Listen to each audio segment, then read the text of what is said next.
Hi everyone, thank you for watching. Because it's that time of the year where people set their goals and their intentions for the year, I want to talk about goal setting and how to actually crush your goals. Because if you're anything like me, you would set goals at the beginning of the year, but you would never actually accomplish them or get around to them or follow through with them. And I don't want that to happen to you because I know how defeating that feels, and I want you to crush your goals. So here are some important things to consider when you are setting goals. Tip number one, and I know you've probably heard this one before, but that's to be realistic with yourself. And that's really important because people either set really high expectations and it's hard for them to get to their goal because it's this huge drastic change. Like for example, if you don't work out at all and then you're like, I'm gonna work out every single day, that's a really big adjustment. So take it little by little. You can work up to 5 to 6 days a week, but start with something smaller, like being consistent with 2 to 3 days a week.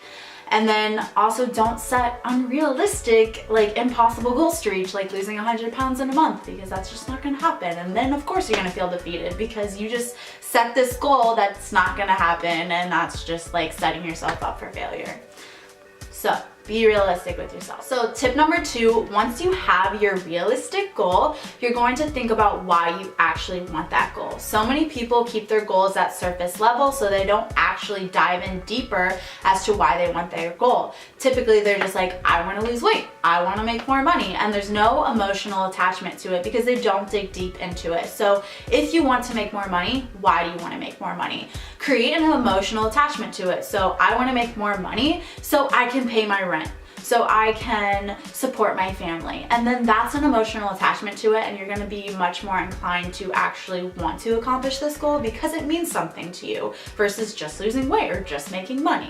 Be more specific with your goal and dive deeper into why you want to accomplish it. So tip number three, once you have your realistic and meaningful goal, we're going to create a plan. And this is a huge mistake that people make, is they have this goal in their mind, but they don't actually have a plan to achieve that goal. So make an actionable plan that's gonna give you the step-by-steps on how you're going to achieve that goal. So if you want to lose weight this month, how are you going to accomplish that? It's not just joining a gym, but it's consistently going to the gym 3 times a week. And then another thing is, if you have a really big goal, like say you set you want to lose 100 pounds, you can also break down your goals and focus on the little goals that actually get you to your bigger goal. So maybe your goal is to just start out by working out consistently 3 days a week. And then next month, since you've consistently worked out 3 days a week, you set another goal. And then the next month, once you are consistent with that goal, you set another goal. And once you're constantly consistent with all of these goals you set, then eventually you'll get to your bigger goal because you're focusing on the little things that are actually important to get that big goal, if that makes sense. So create a plan and then create little actionable steps that are gonna help you get there. So my fourth tip is accountability. Have something or someone that holds you accountable, that pushes you when you don't want to, and that motivates you when you're not motivated. So rather that is investing a little bit in yourself. So that could be buying a really expensive gym membership, or having a personal trainer, or going through someone's coaching program like mine, or just having a gym buddy to go to the gym with you. And obviously these are all fitness related because that's kind of what I'm an expert at, but just think of something that's going to hold you accountable. Maybe that's just telling your friend, can you just text me at the end of the week to make sure that I'm being consistent with my goals?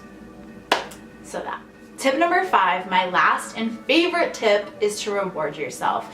Now, not only do I think you should reward yourself because you just put in all this hard work, and you should give yourself more than just a pat on the back, but actually do something for yourself. It's also a way to keep an eye on the prize, to keep your eye on the goals that you want to accomplish, and it's a way to keep yourself motivated because, let's say for example, like myself, usually when I have these big goals I want to accomplish, I tell myself, if I accomplish this goal, Devin, you can buy Lululemons. Because I don't buy myself Lululemons because they're really expensive unless someone gave me a gift card for my birthday or whatever, or if I set a goal and I'm like, if you reach this goal, Devin, you can buy yourself Lululemons. And every single time I always crush my goals if my reward is Lululemons, because it just really motivates me. reward yourself with something that you really, really want, because that's just more motivating to actually follow through and achieve your goal. Those are my 5 tips on how to actually accomplish your goals this year. I hope that you found this helpful. If you did,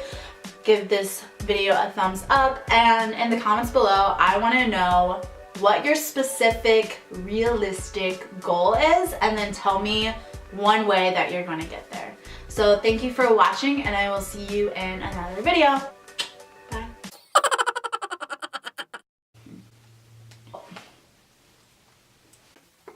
That was so sexual.